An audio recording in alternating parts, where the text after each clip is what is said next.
Nire izena Nekane Balluerka da, ordiziarra naiz, eta Euskal Herriko Unibertsitateko Psikologia Fakultateko irakasle eta ikertzailea.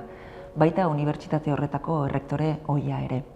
Nire jakintza alorra portaera zientzien metodologia da, eta bertan lan egiten dugunok, psikologian eta oro har osasun zientzietan, ikerketak modu egokian egin daitezen estrategiak lantzen ditugu.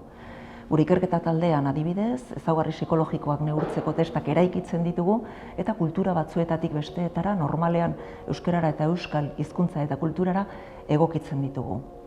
Horrela, norberaren ama hizkuntzan ebaluatua izateko eskubidea bermatzen dugu eta pertsona hobe diagnostikatua izan dadin laguntzen dugu.